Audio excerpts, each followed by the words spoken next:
Hello दोस्तों, मैं Rakesh Roshan learn tech to tech channel से। यार ये मेरा जावा का नेक्स्ट वीडियो है जिसमें आज हम लोग देखने वाले हैं कंडीशनल स्टेटमेंट्स इन जावा।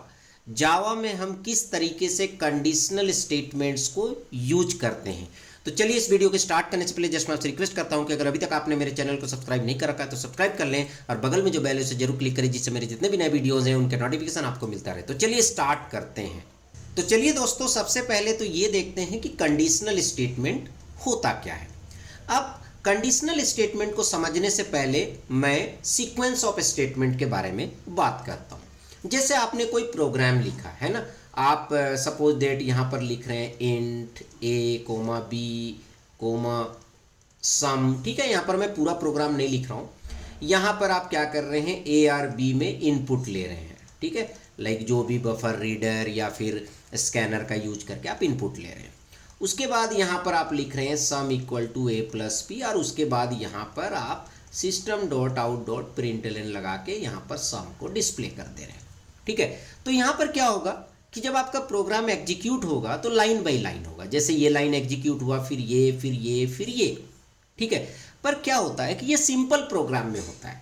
अगर थोड़ा कॉम्प्लिकेटेड प्रोग्राम है जहाँ पर आप तय कर रहे हैं कि वोटर जो है वो एलिजिबल है कि नहीं वोट करने के लिए, या कोई भी स्टूडेंट या फिर कोई भी सिटीजन या कोई भी बंदा है वो वोट करने के लिए एलिजिबल है कि नहीं, तो इसके लिए आप सीधा सीधी प्रोग्राम नहीं लिख सकते हैं, ठीक है। या फिर आपको फैक्टोरियल निकालना है, फिर या फिर आपको प्राइम नंबर चेक करना है। तो इस तरह के प्रोग्राम्स के लिए आप जो है इस तरह का सिंपल प्रोग्राम नहीं लिख सकते हैं। वहाँ पर कोई ना कोई आपको कंडीशन चेक करना पड़ेगा, ठीक है। तो वहाँ पर कंडीशनल स्टेटमेंट वर्क करता है।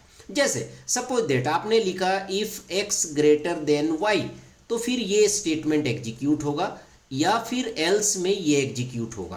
तो ये कंडीशनल स्टेटमेंट हो गया। मतलब ये अगर ट्रू होगा तो ये एग्जीक्यूट होगा, ठीक है, ट्रू होगा, और ये फॉल्स होगा तो ये एग्जीक्यूट होगा। तो इसलिए हम लोग इसको कंडीशनल स्टेटमेंट बोलते हैं। तो आई होप कि अब आपको थोड़ा क्लियर हो गया होगा कंडीशनल स्टेटमेंट होता क्या है। अब यहाँ पर अगर जावा की बात करें तो जावा में 4 तरह के कंडीशनल स्टेटमेंट होते हैं। If statement, if else if और स्विच। स्विच को आप कंडीशनल स्टेटमेंट बोल भी सकते हैं या नहीं भी बोल सकते हैं। कई बार उसे हम सिलेक्शन स्टेटमेंट भी बोलते हैं, ठीक है। तो चलिए अब हम क्या है, सबसे पहले इफ स्टेटमेंट को देखते हैं। तो इफ स्टेटमेंट बहुत ही सिंपल होता है, जहां पर इसका सिंटेक्स मतलब लिखने का तरीका जो होता है इफ, और जो भी कंडीशन आपको यहां पर देना है वो आप लिख सकते हैं। और यहां पर code to execute if condition is true, मतलब ये कंडीशन ट्रू होने पे जो भी आप करना चाहते हैं वो यहां पर लिखेंगे, ठीक है। तो जैसे मैं यहां पर एक एग्जांपल की बात करूं तो यहां जैसे एक नंबर इक्वल टू 10 है, मतलब नंबर का वैल्यू क्या है, 10 है, ठीक है। तो अगर नंबर ग्रेटर देन 0 होगा तो ये शो करेगा कि नंबर इज पॉजिटिव।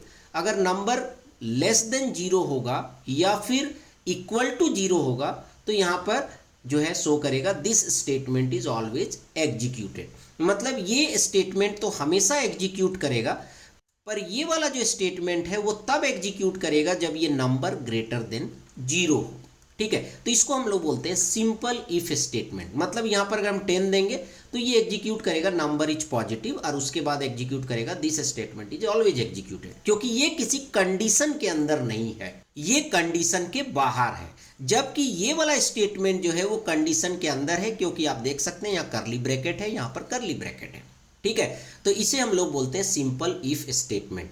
यहाँ पर मैं पहले आपको थियोरेटिकली समझा रहा हूँ, ठीक है, प्रोग्राम दिखा के समझा रहा हूँ। उसके बाद हम लोग इस प्रोग्राम को एग्जीक्यूट भी करेंगे, अलग अलग तरीके का प्रोग्राम लिखेंगे, ठीक है, और उसको प्रोग्राम के थ्रू भी आपको समझाएंगे एक्लिप्स में ले जाके। उसके बाद आता है इफ एल्स स्टेटमेंट। तो मैं आपको बता दूं ये सब कोई बहुत ज़्यादा हेवी टॉपिक नहीं है। जनरली स्टूडेंट्स लोड ले लेते हैं कि ये बहुत कॉम्प्लिकेटेड है, कुछ भी कॉम्प्लिकेटेड नहीं है। और मेरा हमेशा टारगेट होता है कि कॉम्प्लिकेटेड चीज़ों को बहुत ही सिंपल तरीके से समझाना, ठीक है। तो उसके बाद हम लोग देखते हैं इफ एल्स। इससे पहले वाले में आपने देखा था कि केवल इफ कंडीशन था कि ये ट्रू होने पे ये एग्जीक्यूट हो रहा था, पर फॉल्स होने पे कुछ भी नहीं हो रहा था। मतलब फॉल्स होने पे वहाँ पर कुछ भी हम लोगों ने मेंशन नहीं किया था। पर यहाँ इफ एल्स में क्या होता है कि if condition is true then this part will execute, मतलब फर्स्ट पार्ट जो पहला करली ब्रैकेट के अंदर है वो एग्जीक्यूट करेगा जब ये कंडीशन ट्रू हो जाएगा, ठीक है। और जब ये कंडीशन फॉल्स होगा तो ये वाला पार्ट एग्जीक्यूट करेगा, कब? जब कंडीशन फॉल्स होगा, ठीक है। अब इसका भी एक एग्जांपल हमने ले रखा है, जैसे अगर number greater than equal to 0 है तो दिखाएगा नंबर पॉजिटिव है, और अगर ग्रेटर देन इक्वल टू 0 नहीं है मतलब ये कंडीशन फॉल्स हो जाएगा तो दिखाएगा नंबर इज नेगेटिव। जैसे यहां पर -5 है तो -5 is greater than equal to 0, true और false? No, it is a false. तो यहां पर ये यहां आ जाएगा और ये डिस्प्ले कर देगा number is negative. But suppose that यहां -5 की जगह हम ले लेते हैं 10, तो number is greater then 0, yes, तो उस केस में ये यहां पर शो करेगा नंबर इज पॉजिटिव, क्योंकि ये कंडीशन आपका ट्रू हो गया। क्यों ट्रू हो गया? क्योंकि आपने 10 दिया, ठीक है। तो this is called if else, ठीक है। थोड़ा सा हम लोग रियल लाइफ एग्जांपल भी लेंगे, रियल लाइफ प्रोग्राम भी लेंगे जब हम लोग प्रोग्राम टाइप करके देखेंगे, जब प्रोग्राम हम लोग रन करेंगे, ठीक है। उसके बाद आते हैं इफ एल्स इफ लेडर। अब यहां पर इफ एल्स इफ लेडर क्या होता है? अब यहां पर क्या हो रहा है, इससे पहले वाले प्रोग्राम में क्या हो रहा है कि आपके पास मैक्सिमम 2 कंडीशन आप चेक कर पा रहे हो कि ये ट्रू होगा तो इसको एग्जीक्यूट करेंगे, ये फॉल्स होगा तो इसको एग्जीक्यूट करेंगे। बट सपोज दैट कई ऐसे सिचुएशंस आते हैं जहां पर आपके पास मल्टीपल कंडीशंस होते हैं। जैसे अगर किसी ने 10,000 के ऊपर परचेज किया तो हम उसे 20% डिस्काउंट देंगे। अगर किसी ने 5 से 10,000 तक का परचेजिंग किया तो हम उसे 15% डिस्काउंट देंगे। अगर 3,000 से 5,000 तक का उसने अगर परचेज किया तो हम उसे 10% डिस्काउंट देंगे। मतलब आपका डिस्काउंट अकॉर्डिंग टू परचेजिंग होता है, ठीक है। अब वो डिस्काउंट का कैटेगरी 5, 10, 15, 20, 25, 30 तक भी जा सकता है। तो यहाँ पर एक कंडीशन या 2 कंडीशन से तो काम नहीं चलने वाला है, ठीक है। तो वहां पर आपको इफ एल्स इफ का पूरा लेडर लगाना पड़ेगा, ठीक है। तो यहां पर आप देख सकते हैं, हम यहां पर बहुत ज्यादा थ्योरेटिकल पार्ट में नहीं जा रहे हैं, पर फिर भी मैंने लिख दिया है क्योंकि कई बार आपको एग्जाम्स में लिखने पड़ते हैं, ठीक है। तो यहाँ इफ है, उसके बाद एल्स इफ है, उसके बाद लास्ट वाले में केवल एल्स होता है। लास्ट वाले में क्या होता है? केवल एल्स होता है, ठीक है। तो जब सपोज दैट आपके पास पहला कंडीशन है, आपने पहला कंडीशन लिखा, आपके पास दूसरा कंडीशन है एल्स इफ करके, फिर आपने दूसरा कंडीशन लिखा, आपके पास तीसरा कंडीशन है, फिर आप एल्स इफ लिख लो, आपके पास चौथा कंडीशन है, फिर एल्स इफ लिख लो। और अगर सपोज दैट अब आपके पास कंडीशन नहीं है या आप चाहते हैं कि इनमें से कोई भी कंडीशन अगर फॉल्स हो जाए, मतलब इनमें से सारे कंडीशन अगर फॉल्स हो जाए तो हमारा एल्स पार्ट एग्जीक्यूट करें, तो यहां पर लास्ट में आप एल्स लिख सकते हो। अब इसका काम करने का तरीका मैं बता रहा हूं। अगर यहां पर कोई भी कंडीशन ट्रू हो जाता है तो उसके बाद के कंडीशंस चेक नहीं होते हैं। जैसे सपोज दैट ये फॉल्स हो गया, यहां पर मैं कलर डिफरेंट ले लेता हूं। सपोज दैट ये फॉल्स हो गया, ठीक है, फॉल्स, तो आगे का चेक होगा। ये भी फॉल्स हो गया तो आगे का चेक होगा। और सपोज दैट ये कंडीशन ट्रू हो गया तो बाकी के कंडीशंस चेक नहीं होंगे। मतलब जैसे ही आपका कोई भी कंडीशन ट्रू हो, सपोज दैट यहां पर एल्स इफ में आपके पास 10 कंडीशन है, ठीक है, 10 कंडीशन है, और उसमें से अगर सपोज दैट 5वां कंडीशन ट्रू हो गया तो 5वें कंडीशन के बाद वाले कंडीशंस चेक नहीं होंगे, ठीक है, उसको देखा भी नहीं जाएगा, ठीक है, कंपाइलर उसको देखेगा भी नहीं। तो चलिए इसको एक एग्जांपल से समझते हैं। तो जैसे यहां पर आप देख सकते हैं एग्जांपल में public class if else if example है, यहां पर मैंने मार्क्स लिया हुआ है, ठीक है, और मार्क्स के अकॉर्डिंग हम ग्रेड दे रहे हैं, ठीक है। तो जैसे अगर marks greater than equal to 90 है तो हम उसको ग्रेड ए बोल रहे हैं। अगर marks greater than equal to 75 है बट लेस देन 90 है, ठीक है, तो उस केस में B grade, then C grade, फिर एफ ग्रेड। तो जैसे यहां पर जैसे 85 है तो सबसे पहले चेक होगा कि 85 is greater than equal to 90, no, it is false, it is false. तो हमने क्या बोला था? फॉल्स होने पे वो नेक्स्ट कंडीशन पे जाएगा, फिर यहां पर आएगा मार्क्स इज 85, तो 85 is greater than equal to 75, yes, true. तो यहां पर क्या होगा? ये ग्रेड बी प्रिंट करेगा क्योंकि ये ट्रू हो गया। अब उसके बाद ये बाकी के कंडीशन चेक नहीं होंगे।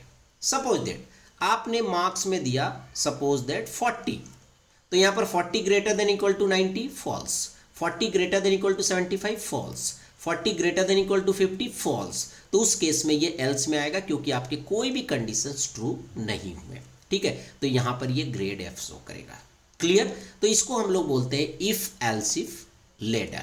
ठीक है, अब यहां पर नेक्स्ट में आते हैं हम लोग स्विच स्टेटमेंट। स्विच थोड़ा अलग है,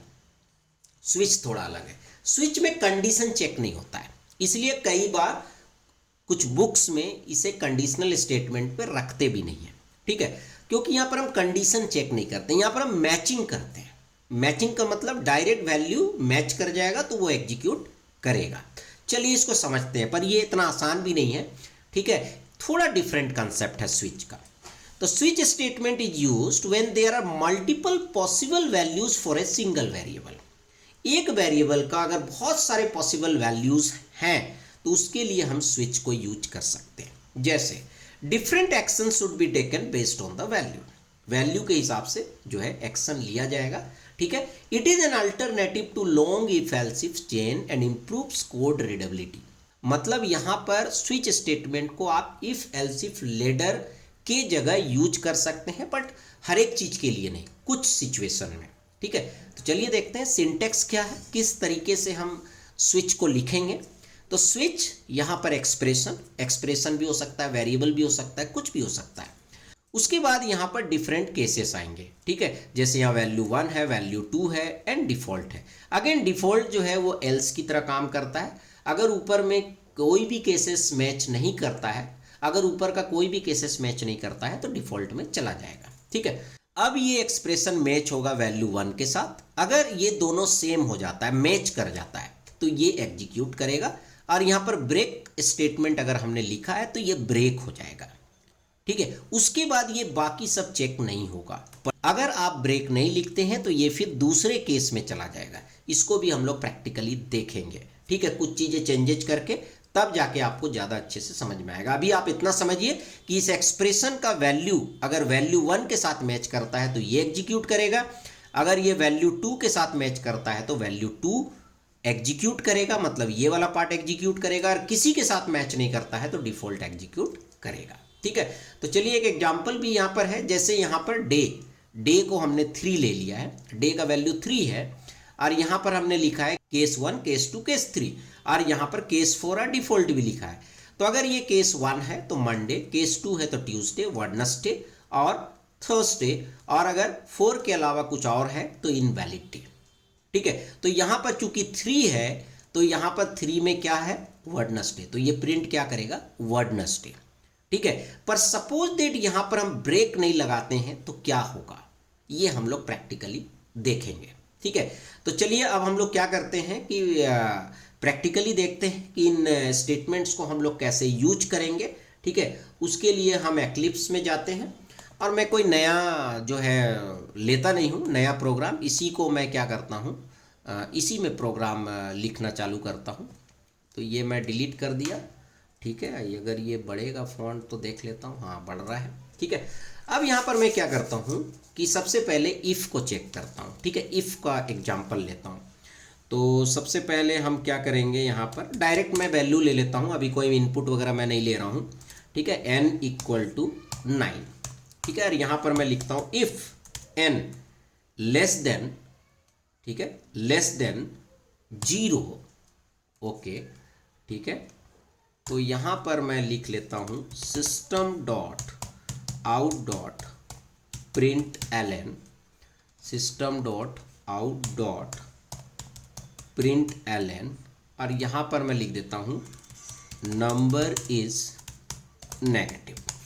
ठीक है, मतलब मैं चेक कर रहा हूँ नंबर नेगेटिव है या नहीं, उससे ज़्यादा हमको कुछ नहीं करना है। ठीक है, if n is less than 0 system.out.println number is negative, यहाँ पर जो है सेमीकोलन। ठीक है, अब मैं इसे सेव करता हूँ, मैं इसे रन करूँगा। ठीक है, तो यहाँ पर ये कुछ भी आउटपुट नहीं देगा क्योंकि हमारा नंबर पॉजिटिव है। पर अगर मैं यहाँ पर -9 करता हूँ, उसके बाद सेव कर लूँ और फिर अगर मैं इसे रन करूँगा तो देखिए यहाँ पर आ रहा है नंबर इज नेगेटिव। ठीक है, क्योंकि मैंने नंबर क्या दिया है, नेगेटिव दिया है। तो ये हो गया नॉर्मल इफ स्टेटमेंट। अब इसी को कन्वर्ट करते हैं एल्स में।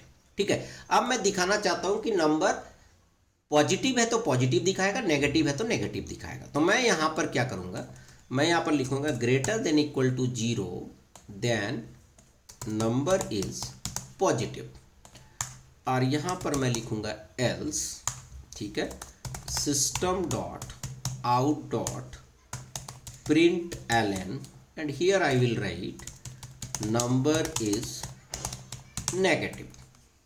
ठीक है, तो यहां पर ग्रेटर देन इक्वल टू 0 है देन पॉजिटिव, अदरवाइज नेगेटिव। तो यहां पर फिलहाल हमने क्या दिया है, नेगेटिव, ठीक है, -9 है, तो यहां पर दिखाएगा, देखिए नंबर इज नेगेटिव। पर यहां पर अगर मैं 5 कर देता हूं, ठीक है, 5 पॉजिटिव 5, तो यहां पर दिखा रहा है नंबर इज पॉजिटिव। ठीक है, तो इस तरह से आपने देखा कि अगर ये ट्रू हो रहा है, ठीक है, क्योंकि आप 5 ले रहे हैं तो ये ट्रू हो जा रहा है। ट्रू होने पे क्या हो रहा है कि आपका ये स्टेटमेंट एग्जीक्यूट कर रहा है। ठीक है, ठीक है। अब हम आते हैं इफ एल्स इफ लेडर में। ठीक है, इफ एल्स इफ लेडर में तो मैं क्या करता हूं, यहां पर ऐसा करता हूं, मार्क्स ले लेता हूं, मार्क्स, ठीक है, और यहां पर मार्क्स कुछ भी डाल देता हूं 78। ठीक है, और यहां पर मैं लिखता हूं कि अगर marks greater than equal to 90 है तो यहाँ पर आपका ग्रेड ए हो जाएगा। ठीक है, फिर मैं लिखता हूँ एल्स इफ, और अगर marks greater than equal to 80 है तो system dot out dot println grade B. यहाँ पर मैं बहुत बेसिक से आपको बता रहा हूँ जिससे कि आपका जो बेसिक कंसेप्ट है वो क्लियर हो। उसके बाद marks greater than equal to 70 then system dot out dot println and I will write grade C. ठीक है, उसके बाद फिर से हम इसे कॉपी पेस्ट ही मार लेते हैं, फालतू का टाइप कर रहे हैं हम यहाँ मैंने फिर कर लिया और इधर लिख दिया 60। ठीक है, तो ग्रेड डी। ठीक है, और अदरवाइज मैं इसको कर देता हूं फेल, है ना, फेल अच्छा नहीं लगता है, मैं लिखता हूं ट्राई टू इम्प्रूव। ठीक है, ये हमने लिख दिया, इसको मैंने सेव कर लिया। अब यहां पर देखिए मैंने मार्क्स 78 लिखा है, तो 78 में क्या आना चाहिए, ग्रेड सी आना चाहिए। ठीक है, क्योंकि 78 greater than equal to 90 no, 78 greater than equal to 80 no, 78 greater than equal to 70 yes, तो ये क्या करेगा, ग्रेड सी प्रिंट करेगा। ठीक है, तो मैंने रन किया तो आप देख सकते हैं यहाँ ग्रेड सी आ रहा है। अब मैं क्या करूंगा, यहाँ पर मैं डाल देता हूँ 50, तो 50 में क्या आना चाहिए, 50 में आएगा ट्राई टू इम्प्रूव। तो यहाँ पर आप देख सकते हैं ट्राई टू इम्प्रूव है, क्योंकि 50 क्योंकि अगर marks greater than equal to 60 है तो तब तक ग्रेड डी है, अगर 60 से नीचे है तो यहाँ पर ट्राई टू इम्प्रूव आना चाहिए। तो ये देख सकते हैं किस तरह से हम लोगों ने कितना कंडीशन चेक किया, 1 2 3 4, और अगर आप एल्स को भी जोड़ ले तो 5 कंडीशन। तो 5 कंडीशंस यहां पर हम चेक कर पा रहे हैं इफ एल्स इफ से। इस तरीके से और भी कंडीशंस आप चेक कर सकते हैं। ठीक है, अब हम लोग आते हैं स्विच पे कि स्विच कैसे काम करता है। ठीक है, तो यहां पर आप देख सकते हैं स्विच के लिए हम लोगों ने ये वाला प्रोग्राम लिया था डे वाला, पर मैं इसी को थोड़ा सा एक्सटेंड करूंगा। ठीक है, तो मैं यहां पर ले लेता हूं डे, डे की जगह मैं ऐसा ले लेता हूं नंबर ले लेता हूं। ठीक है, अब मैं जो भी नंबर दूंगा वो वर्ड में शो करेगा। ठीक है, जैसे अगर 1 लूंगा तो ONE1। ठीक है, इस तरीके से। तो हमको क्या करना है, सबसे पहले तो स्विच लिखना है और वो वेरिएबल जिसको आप लेना चाहते हैं। ठीक है, करली ब्रैकेट ओपन क्लोज, फिर तरीका क्या है, केस 1। ठीक है, सिस्टम डॉट जो भी आपको प्रिंट करना है आउट डॉट प्रिंट एलन, तो अगर नम का वैल्यू 1 होगा तो ये प्रिंट करेगा 1। ठीक है, और फिर ब्रेक कर देगा, क्या करेगा, इसको ब्रेक कर देगा।